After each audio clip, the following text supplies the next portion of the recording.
Bonsoir et bienvenue dans EUBS Soir, votre tranche d'animation de la soirée. Nous sommes là juste pour vous donner les détails sur les questions d'actualité.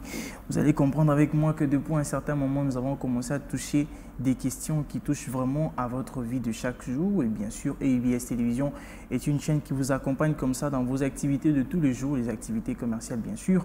Nous sommes la première chaîne thématique en République démocratique du Congo, mais aussi en Afrique. Nous touchons toutes les questions qui ont trait à l'économie, au business, aux finances, mais aussi à l'entrepreneuriat. Et aujourd'hui, nous avons choisi un secteur qui est aussi très génératrice de fonds dans notre pays. C'est un secteur que beaucoup de personnes entendent parler, mais ils ne connaissent pas vraiment qu'est-ce qui se passe dans ce secteur. Nous parlons aujourd'hui des hydrocarbures. Vous allez vous rendre compte que l'autre fois, nous étions ici avec l'ingénieur Jonathan qui nous a expliqué en gros comment est-ce que le pétrole s'est développé et jusqu'à avoir aujourd'hui les accessoires que nous avons, le gaz et tous les carburants et tout ça. Mais aujourd'hui, nous allons vraiment parler de questions un peu plus d'actualité. Nous allons parler des appels d'offres du gouvernement de la République démocratique du Congo à travers bien sûr le ministère des hydrocarbures qui est chapeauté comme ça par son excellence Didier Boudimbo. Alors pour ça, j'ai un expert sur ce plateau, monsieur Eli Koumbi, qui va nous donner pas mal de précisions sur cette question que je salue et je reçois. Bonsoir monsieur Eli. Bonsoir monsieur Verdi. Vous allez bien? Très bien. Comment vous vous sentez chez EUBS?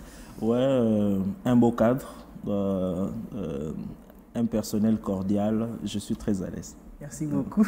Alors avec vous, on va discuter hydrocarbures, mais avant cela, vous êtes expert en énergie électrique. Oui, je suis, comme vous avez dit, ingénieur civil,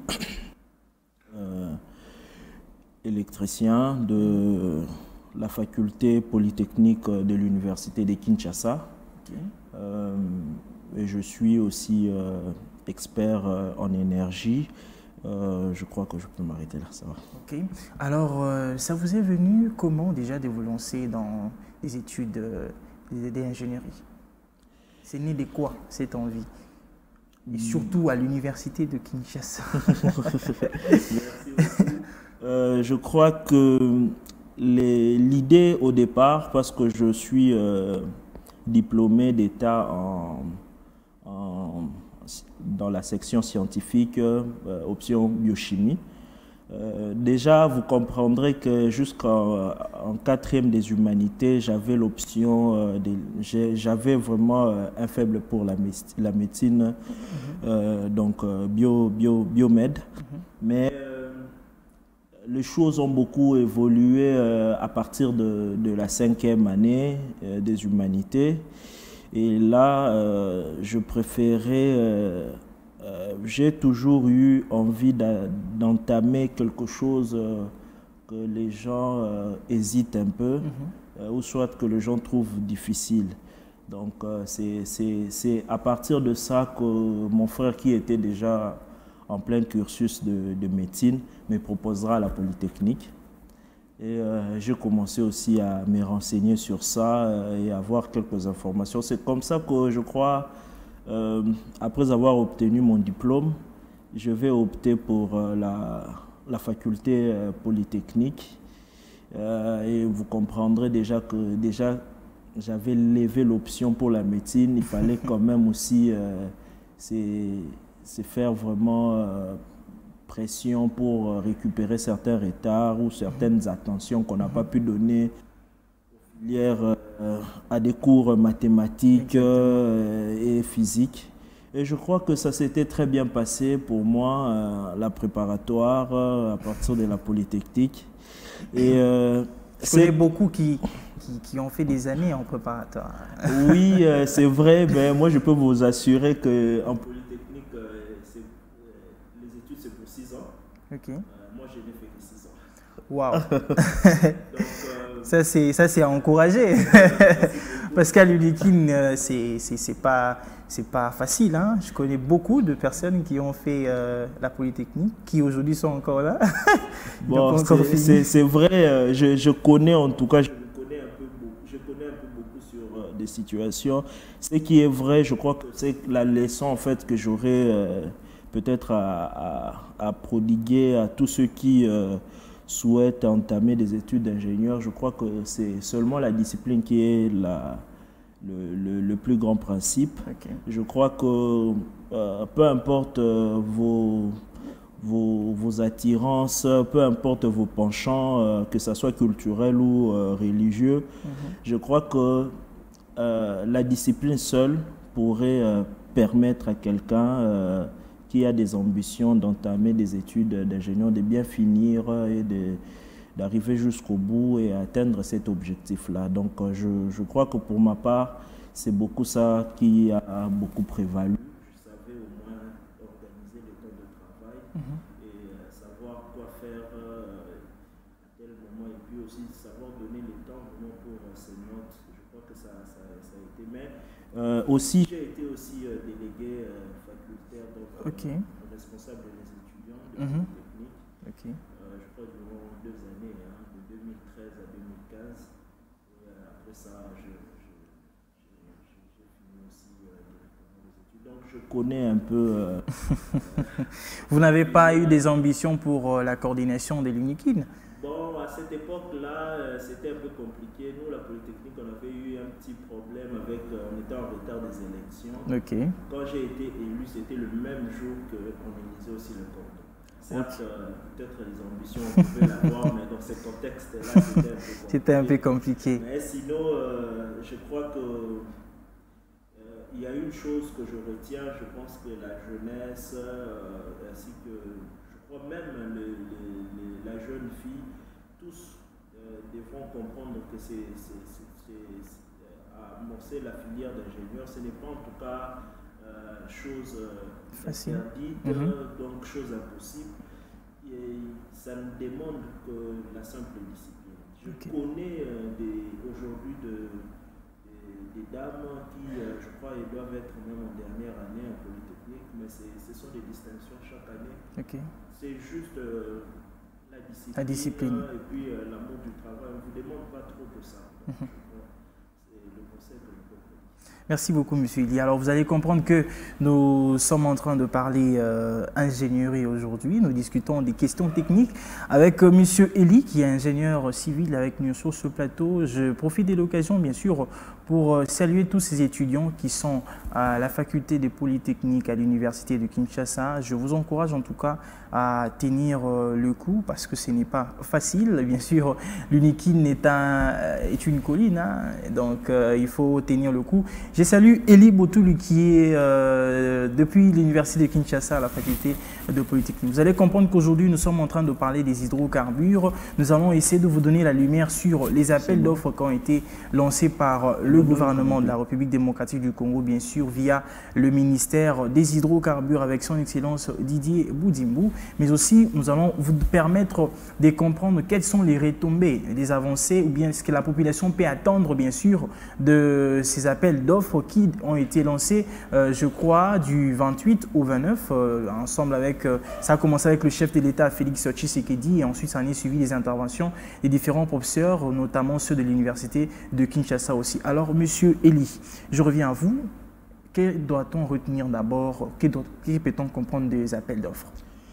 Oui, le processus qui vient d'être lancé par le gouvernement de la République, c'est fait suivant la procédure qui est recommandée par la loi réglementant les secteurs des hydrocarbures, la loi du 1er août 2015 portant régime général des hydrocarbures.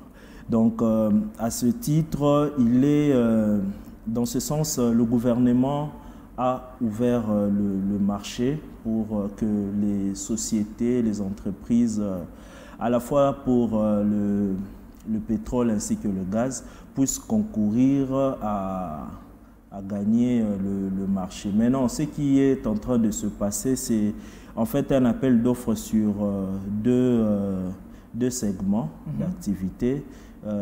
Ces segments-là sont dans la phase amont.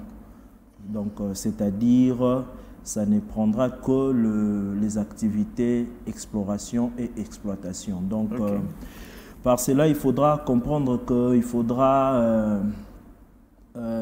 trouver ces entreprises qui vont faire cette exploration, c'est-à-dire mettre en ouvert le gisement, donc ça va consister avec des forages, et puis l'exploitation qui consistera en fait à produire que ce soit le pétrole, le gaz et même le gaz associé, le gaz naturel associé au pétrole, parce qu'à chaque fois qu'on a le pétrole, il y a un gaz naturel associé. Donc, de cet appel d'offres, ce qui est recommandé par la loi, c'est qu'il y aura des associations.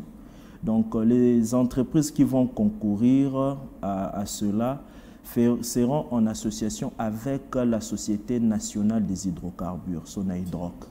Donc, là déjà, vous comprendrez combien cette loi favorise déjà l'investissement public, parce qu'à chaque fois qu'une société privée soit-elle va concourir, elle sera obligatoirement en association avec la société Sonahydrac. Donc c'est beaucoup plus encore un avantage. Je crois qu'à ce stade, nous sommes encore... c'était un avis de manifestation d'intérêt que chaque société devait fournir à la fois sa capacité technique, sa capacité financière. Je crois que le ministère des Hydrocarbures a beaucoup communiqué là-dessus sur ces documents. C'est en fait pour un peu avoir un peu une présélection de ceux qui doivent qui par après devront être sélectionnés, donc présélectionnés pour aller retirer le cahier des charges. Et là, maintenant, ça commencera maintenant la vraie course. Alors, ce qu'il faut comprendre, ce qu'on doit essayer de permettre à nos téléspectateurs de comprendre, bien sûr, comment le processus, les démarches des appels d'offres marchent. Est-ce que le gouvernement va vendre le bloc ou il va mettre le bloc à la disposition des investisseurs pour une location peut-être à un délai indéterminé?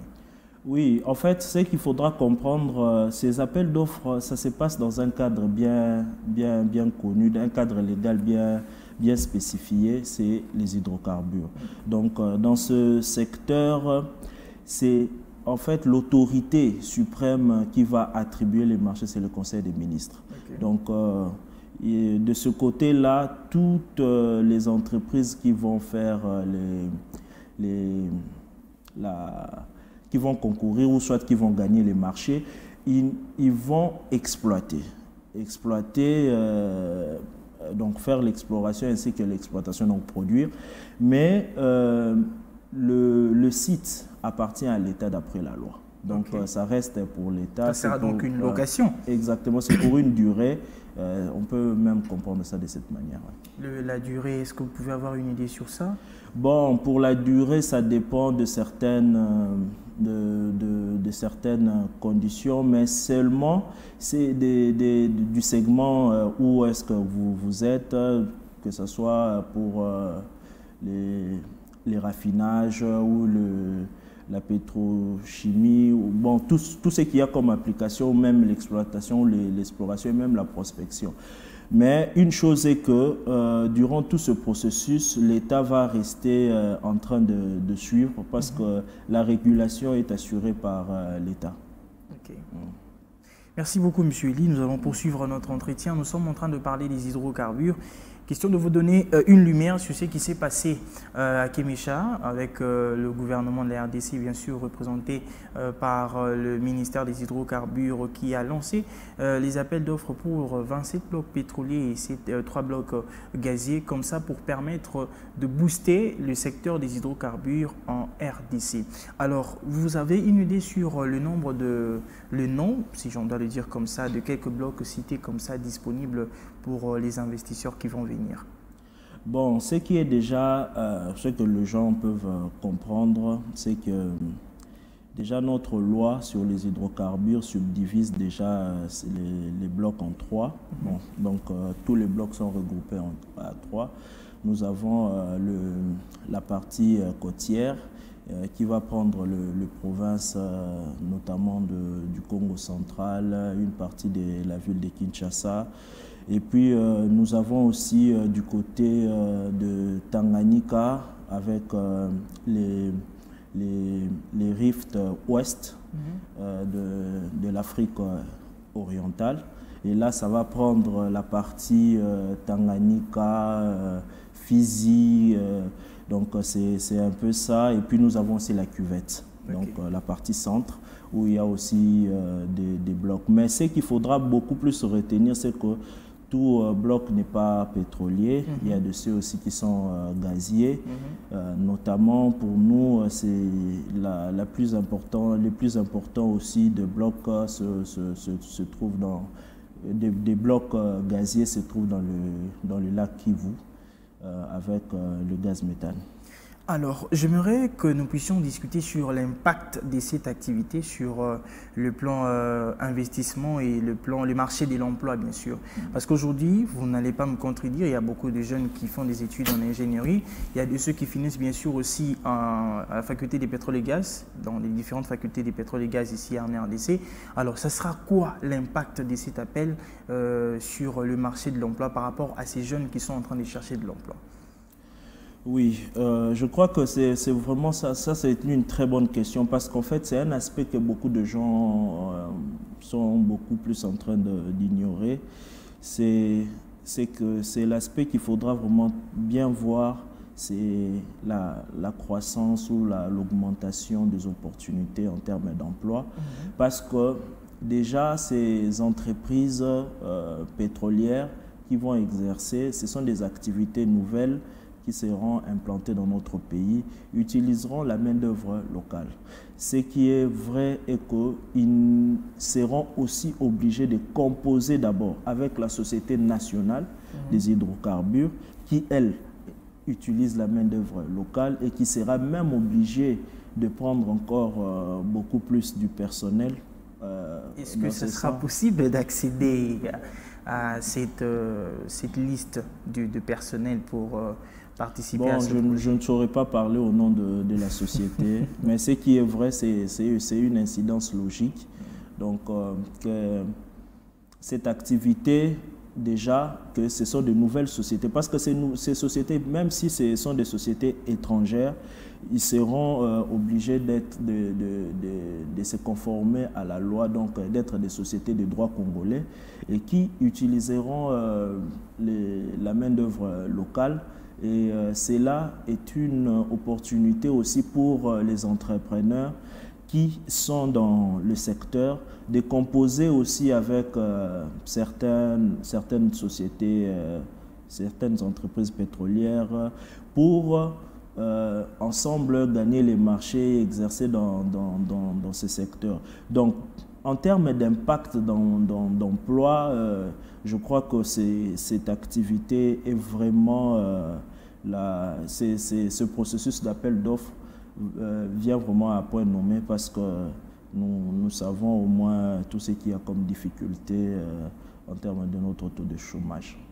Le taux de chômage est tellement élevé en RDC que nous pensons que cet appel d'offres peut soulager les maux que les jeunes ont aujourd'hui par rapport à ces problèmes d'emploi ici en RDC. Je crois que les détails, vous les aurez toujours dans cette émission et UBS Soir. Nous sommes là pour discuter de toutes les questions qui touchent bien sûr à l'actualité, mais des questions qui vont vous permettre, mais aussi d'avoir une idée sur le marché de l'emploi, comment est-ce que ça évolue, et puis avoir aussi des opportunités d'affaires. Alors, Monsieur Eli, on va poursuivre notre entretien de ce soir. J'aimerais comprendre un peu, si vous avez une idée bien sûr, sur le contrat qui va se faire entre un investisseur et le pays. Le pays peut gagner en termes de combien de pourcents, l'investisseur lui aura combien de pourcents, comment ça va marcher ces partenariats entre le gouvernement et les investisseurs qui vont acheter ou louer les blocs pétroliers ou gaziers?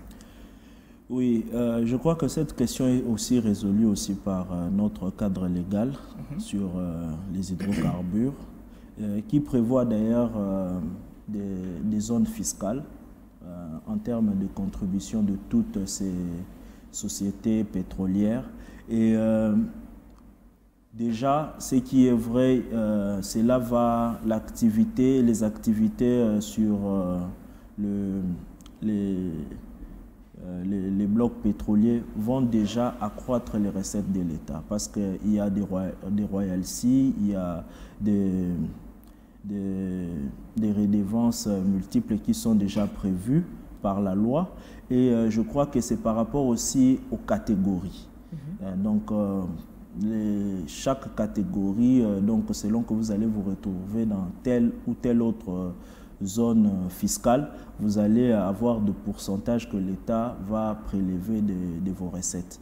Donc, ce qu'il faudra beaucoup plus comprendre de ces secteurs, de ces activités, l'État a tout à gagner en fait, parce que ça reste quand même une potentialité.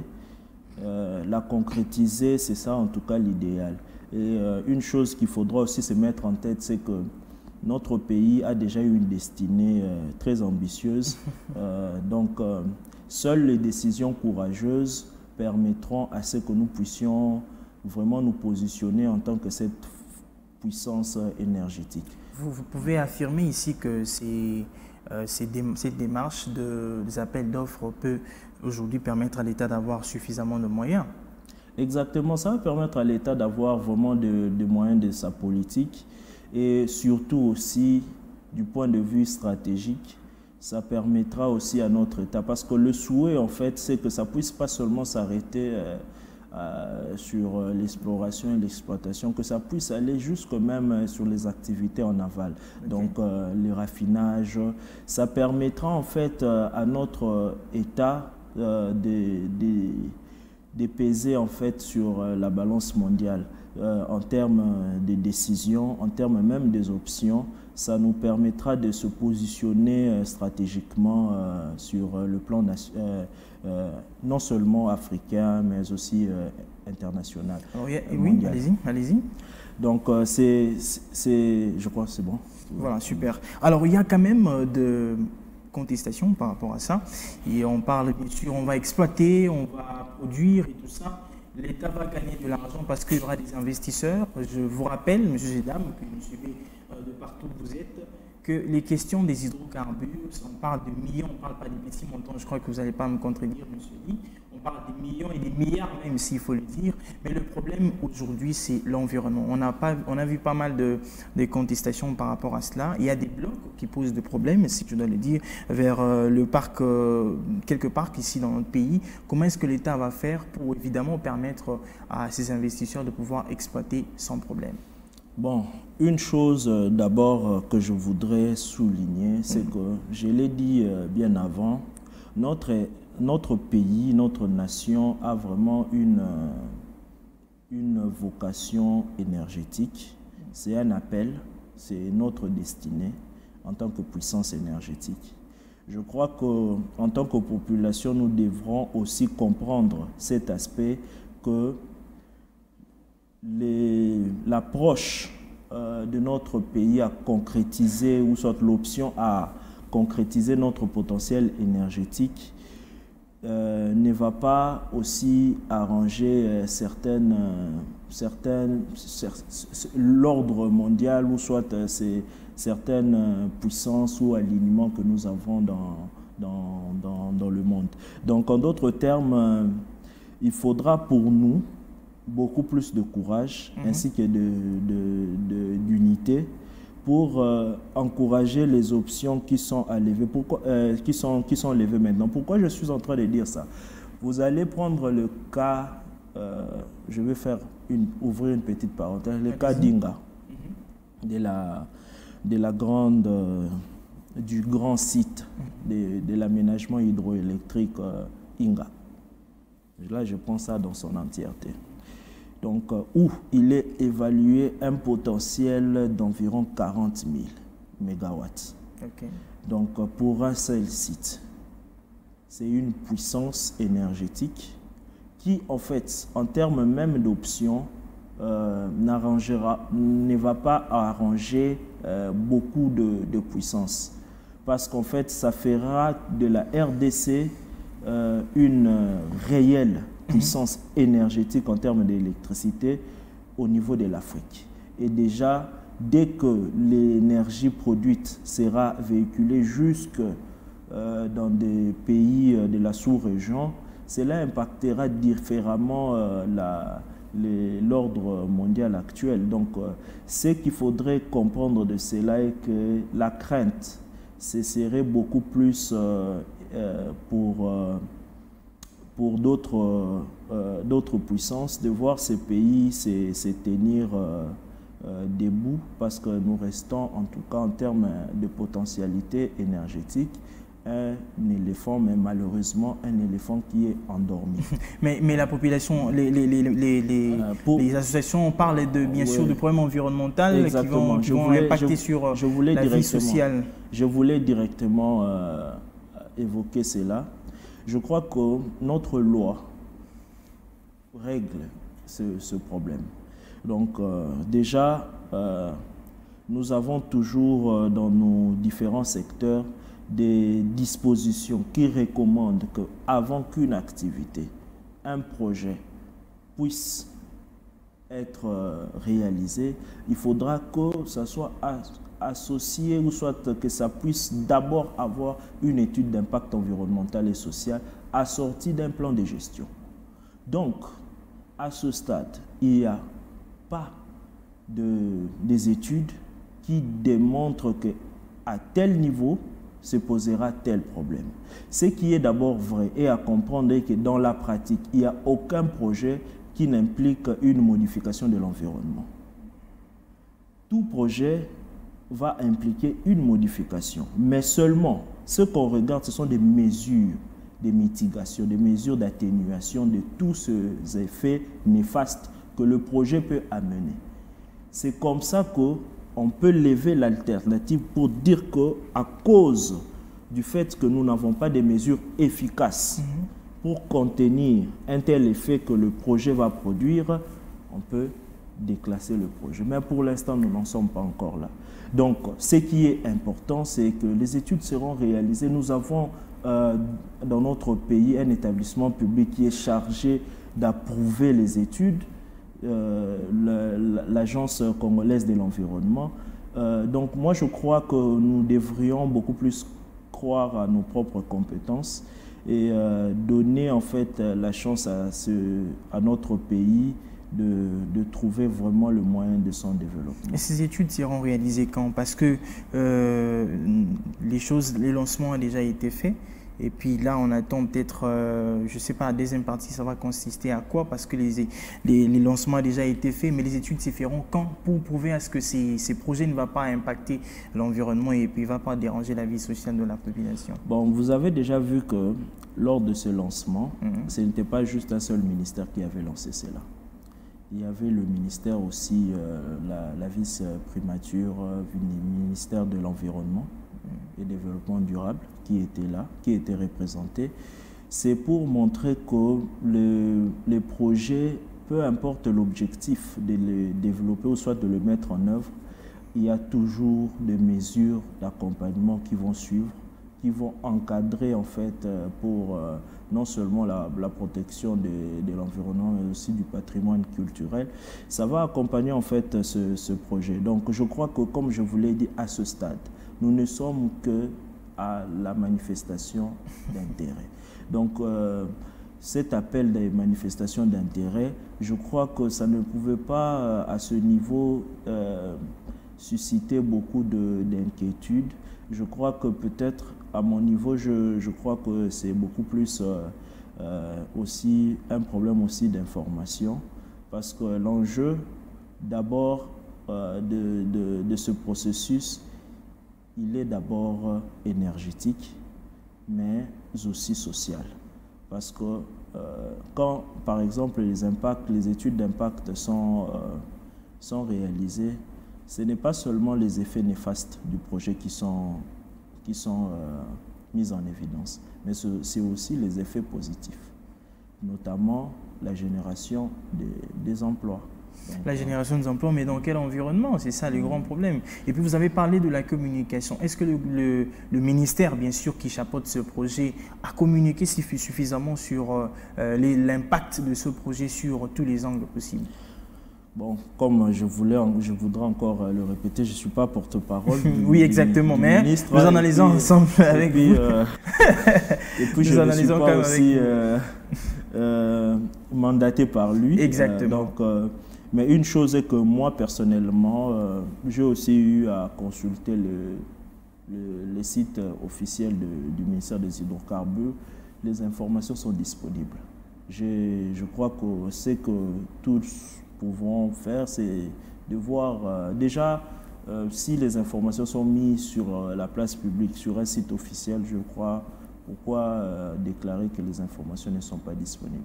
Donc moi, je crois que même, j'ai vu même les appels à manifestation d'intérêt qui sont aussi publiés là-dedans. Et puis, le ministère aussi avait beaucoup communiqué pour que les gens viennent poser des questions pendant les 2 jours prévus pour le lancement d'appels d'offres. Alors, les appels sont lancés. La deuxième partie va consister également à la manifestation, comme vous le dites, ou bien qu'est-ce qui va venir après le lancement, bien sûr? Bon, je crois qu'à mon niveau, ce que je pourrais dire est que ce que je retiens jusqu'à ce stade, dès que les manifestations seront, il y a une commission qui siège au niveau de l'immeuble de la Société nationale, Sonahydrac. Et cette commission ad hoc va analyser tous les plis.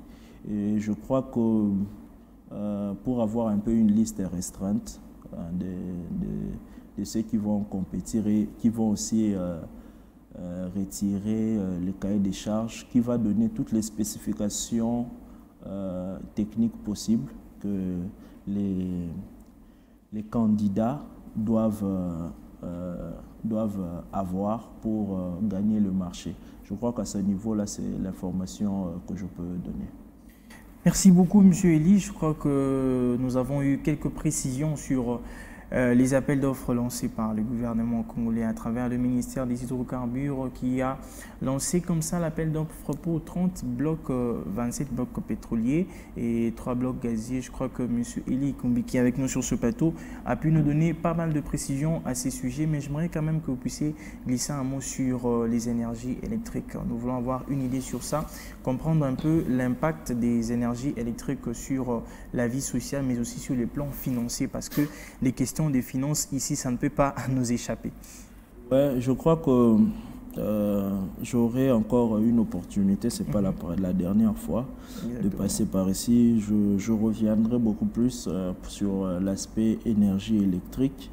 Je crois que votre question, c'est sur l'énergie électrique ou les énergies renouvelables? Bon, à vous de me spécifier. J'aborde un peu de tout. Donc, je crois que l'énergie électrique, ça fait partie aussi d'une énergie, donc de la grande famille énergie, où on peut trouver les hydrocarbures d'ailleurs qui ont fait la grande partie de notre émission. Donc l'énergie électrique, ça reste toujours aussi une sous-composante très importante par rapport à notre développement, parce que le cadre même où nous sommes, rien ne pourrait fonctionner sans l'énergie électrique. Rien en fait ne pourrait être visible. J'ai souvent parlé même du programme national du numérique. Quand vous regardez ça même du début jusqu'à la fin, la plateforme sur laquelle peut s'asseoir ce programme du numérique, ce n'est que l'énergie électrique. Tant qu'on n'a pas un accès à l'énergie électrique acceptable, nous aurons toujours des difficultés. Mais je crois que déjà, nous avons fait déjà certaines avancées dans notre pays avec la réforme de 2014 qui est venue avec la loi numéro 14/011 du 17 juin 2014 relative au secteur de l'électricité. Cette loi a déjà mis en place un cadre institutionnel efficace où nous avons un régulateur maintenant, l'autorité de régulation, et aussi un service, une agence qui est chargée de l'électrification rural. Et je crois que cette réforme a beaucoup plus aussi l'avantage d'ouvrir le marché et de permettre la libéralisation du secteur, permettre des investissements à la fois publics et privés, des nouveaux en fait investissements à venir dans les secteurs. Et c'est là déjà pour conséquence que la Société nationale de l'électricité n'est plus le seul opérateur, quoique opérateur historique, mais maintenant nous pouvons trouver même sur tous les sites des personnes morales qui développent des activités d'électricité dans la chaîne d'approvisionnement. Et cela va aller de l'avant et va continuer. Je crois que ça nous permettra d'améliorer notre taux d'accès qui est très faible, autour de 10. Et ça nous permettra en tout cas de se positionner. Mais cela est vrai que tout cela ne se fera jamais sans l'État, sans surtout la prise des options courageuses. Donc notamment le cas d'Inga, que vous verrez que très souvent les bailleurs sont très réticents pour aborder cela. On évoque le cas comme les hydrocarbures, le cas environnemental. Mais tout cela, en fait, dépend seulement de l'option. Et nous encourageons notre gouvernement à aller de l'avant et à matérialiser, en fait, cette potentialité énergétique que nous avons au niveau de Inga. Non seulement ça profitera pour les industriels, mais il y a aussi une part des ménages qui vont profiter de cela, mais surtout, c'est l'État qui gagne. Parce que tant que ça reste sous cette forme de potentialité, nous resterons toujours dans une situation d'un éléphant, d'un géant endormi. Vous aimez bien cette fameuse phrase. Qu'est-ce que ça vous rappelle au fait? C'est comme vous dites, un éléphant endormi. Bon, en fait, je crois que déjà un éléphant, c'est un géant.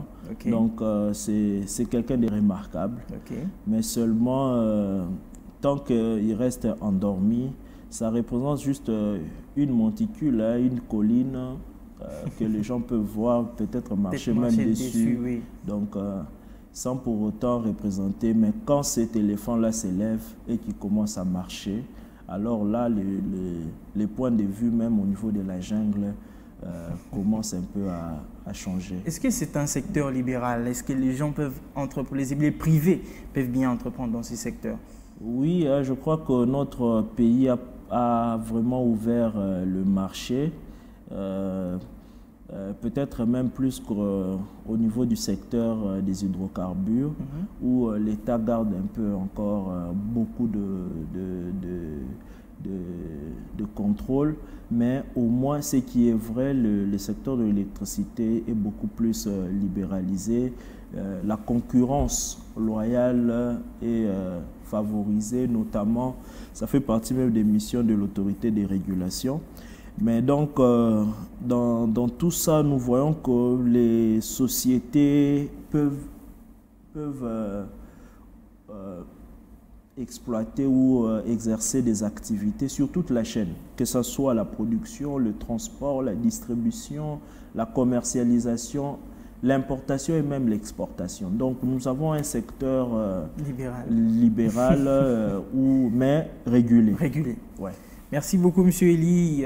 Vous avez permis à ce que nous puissions comprendre beaucoup sur les appels d'offres lancés par le gouvernement de la RDC. Je crois que nous avons survolé toutes les questions qui étaient prévues pour aujourd'hui. Je crois que vous reviendrez prochainement, peut-être pour parler des énergies électriques, comme vous avez dit tout à l'heure. Oui, je crois que la porte me sera toujours ouverte. Oui, exactement. Alors, j'aimerais que vous puissiez glisser un mot pour tous ces jeunes qui ont fait des études d'ingénierie, qui s'inquiètent par rapport au marché de l'emploi à RDC.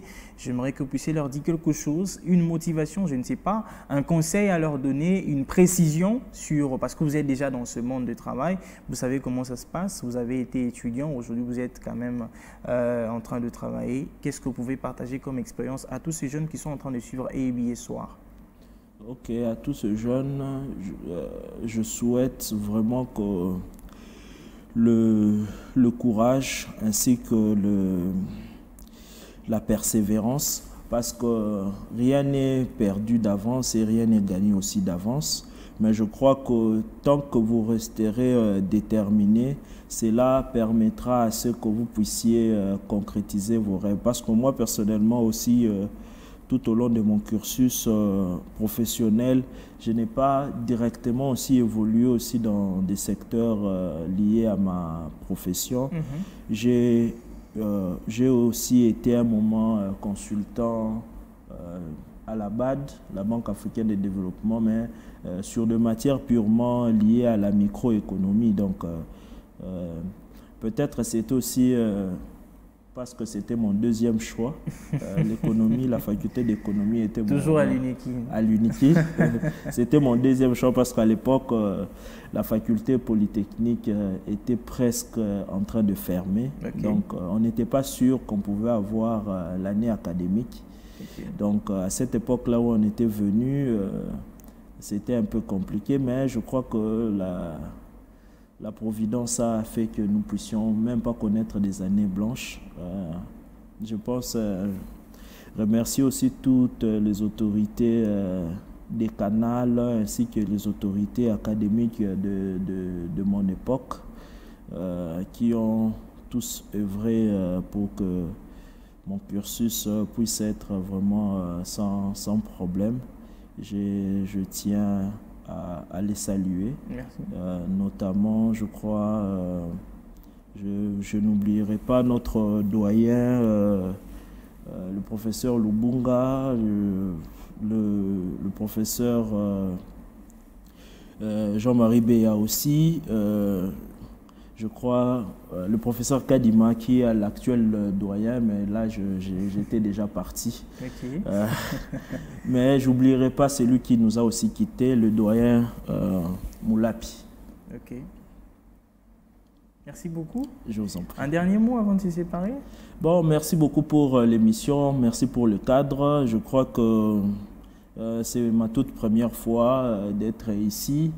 J'ai aimé l'accueil, la sympathie du personnel que je trouvais. Et je crois que, comprenant aussi le cadre dans lequel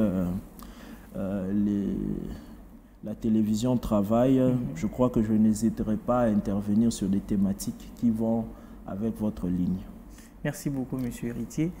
Monsieur Eli, excusez-moi, Monsieur Eli Koumbi, merci à vous d'avoir été de notre chers téléspectateurs. Aujourd'hui, nous avons reçu Monsieur Eli Koumbi qui est ingénieur, il est ingénieur civil et il est aussi expert en énergie électrique qui nous a éclairé sur beaucoup de questions, notamment sur les hydrocarbures qui était notre sujet principal, mais aussi il nous a donné quelques éléments sur les énergies électriques. Nous avons pu comprendre que c'est un secteur qui est libéral. En tout cas, tous ceux qui veulent entreprendre dans ces secteurs, vous êtes les bienvenus. Il faut juste savoir par où passer pour que vous soyez dans les règles, parce qu'il y a une autorité de régulation dans ces secteurs. Question de réguler tout ce qui va se faire dans ces secteurs et permettre à l'État de se retrouver en termes d'argent, mais aussi vous aussi être en mesure de vous retrouver par rapport à ce travail que vous êtes en train de faire. Et UBS touche à la fin. C'est une émission, je vous rappelle, qui touche toutes les questions d'actualité, mais aussi qui vous permet d'avoir une idée sur comment vous pouvez investir, comment vous pouvez vous orienter en termes de business, en termes d'affaires. Merci à l'équipe technique qui nous a accompagnés ce soir. Merci bien sûr aussi à la coordination, mais aussi à la haute hiérarchie qui a permis à ce que cette émission soit réalisée. Bonne suite de programme sur UBS Télévision et au prochain numéro.